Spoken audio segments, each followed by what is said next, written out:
Welcome to the Redz Reviews podcast, brought to you by Paperhead.com. Right now there is a promo for $3 for up to 3 months, and that is a premium promo. It does include everything on the plate, and it's about that time, so let's get on with the Red Show. Hey guys, how you doing? It is Red, and it is the second week of the NFL, and we're going to do a little bit of talking about some of the stuff that has occurred, actually, about the CFB, where the Big Ten actually looks like they might be coming around, which is one of those things that I've kind of anticipated, but not at the same time. There's just too many reasons for them to play, for them not to play. And the stats back that. I'm not here to tell you that, the whole COVID pandemic was something that was overdone, but I am here to tell you that as far as the actual risk to people under 30, the stats are so ridiculously low that they're more likely to die in a car accident on the way to practice than they are from something that needs social distancing. So as far as that goes, the parents have been gathering together. There's been a ton of old NFL, casters and or people that were involved with programs who have kind of blasted the Big Ten about this and about these situations. So it's something that if they do end up playing maybe November, late, even starting in December, it means that there's going to be some more football than there already is playing right now. The NFL did start this week with the Thursday game, and also on the Sunday, everything seems to be running without a hitch, which I find very interesting because you can see the differences in the leagues. Okay, so let's look at the MLB. The MLB opted to do their 60-game schedule, and they're just running this thing. And there's been issues with COVID tests, and they had to postpone some games or do whatever it may be to alleviate the positive tests. The NBA has had their bubble format, which is played through, and they've been using that platform to make sure that they can continue the games without a hitch. However, there have been the social justice protests, such as the Milwaukee Bucks starting that whole thing where they boycotted Game 5. And then we're eliminated anyway. So, moving forward to what is going on in the NFL. We talked about it a little bit last week where if there is a positive test for somebody that's very important to the team, such as a high, tier 1 running back or, a quarterback or even some of the, good defensive line guys, it could pose a serious issue for these teams. But what I'm seeing is very different in the atmosphere of projection. Okay, so the NFL seems to be taking a stance on, we're going to be running our tests, we're going to be doing these things, but we are not directly connected to the media in the sense where if somebody does test positive, they're not going to throw them out there as some kind of promotion to knock these teams or to set this up, because it's the hype on this whole process has died down immensely, mostly because A, the elections are happening, and B, because after all the protests happened and the things have been happening in Portland and in Wisconsin and anywhere else that there have been high population gatherings, none of these people are ended up popping up, other than obviously if there's some kind of shooting, popping up in morgues. So I have really high hopes that we're going to be able to see a full NFL season.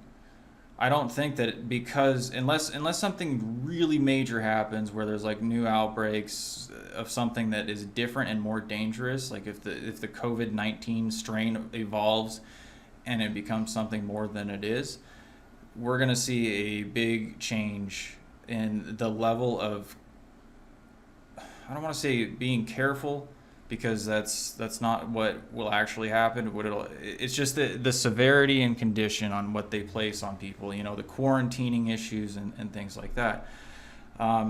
So again, high hopes for a full NFL season, and what that means for us obviously is full action. There was a on Thursday of last week when the NFL kicked off, is the first time in history that almost every major sport was running on the same day, and that's action. And that's action for guys like us. I have had crazy amounts of volume since the NFL kicked off. I mean, guys that normally would be wagering a little bit here, and I didn't anticipate this necessarily. I thought people maybe would be in an economic situation because of job losses or struggles or here, this, that, the other. But that's not the case, man. These guys are still playing at a level that I didn't anticipate, which is cool. I'm glad to see that because it makes it easier for me to balance my sheet. Whenever you have action on both sides anywhere on a game, it makes it so that it's not as high risk for us. And we went on the juice in the long run, as you know. We always win on the juice. It's never going to be any different than that. If you're a long-term, yes, you might have some guys who come in and your players, they come in, they lose a bunch of money, go bad and leave, never play again with you. However, if they're a long-term player, if you're a guy who's been in this long-term, you know that over time, the only thing that really consistently makes you money is on the juice over a 50-50 flip, because that's what these games and these lines are supposed to be based on. When they're playing the spreads and they're playing the money lines, you might see some guys actually do that in the MLB who get on a hot streak or whatever it may be. But again, those minus 300s come back.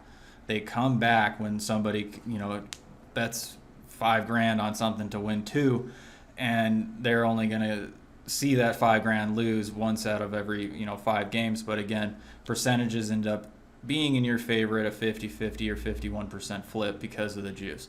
So again, those are a couple of things. And I'd also mentioned last week that we were going to be talking about the limits, and teasers are a thing that I wanted to really focus on in the NFL, because in these formats where you have games and everybody's been pending, and 10-point teasers and 13-point special teasers that are offered, not necessarily right off the bat in the profile limits, are something that you should monitor. I don't like letting guys bet teasers for a lot because they can get really good at them. I mean, there's just certain games that make sense to drop down. Like if let's say the Buccaneers are minus 10 and a half against the Cleveland Browns in Tampa Bay, it makes perfect sense for someone to put that in a 10-point teaser where they're just even money. And that's why you got to watch those kinds of games, and you got to look at those profile limits along those lines, because you can get wrecked. And again, parlays are another thing too. So let's say that same scenario is happening where it's just in a regular parlay and the guy wheels it. And a wheel is something where he uses a central game that looks like a guaranteed winner or something along those lines and puts it together with 3 other parlays that maybe have a team or two that are not as guaranteed or don't look as strong. And he'll wheel those together so that one of them may lose, 2 of them may win, but in parlays, obviously, the odds end up being in the favor of the player. And so parlay limits are important. I always try to keep those a little bit lower. If a guy's a regular $200 player, I'll even put his parlay limits at $100, just because I don't want to see him come in and just wager away on a wheel like that and end up taking me for $5,000 when his regular player value over a month is not that high.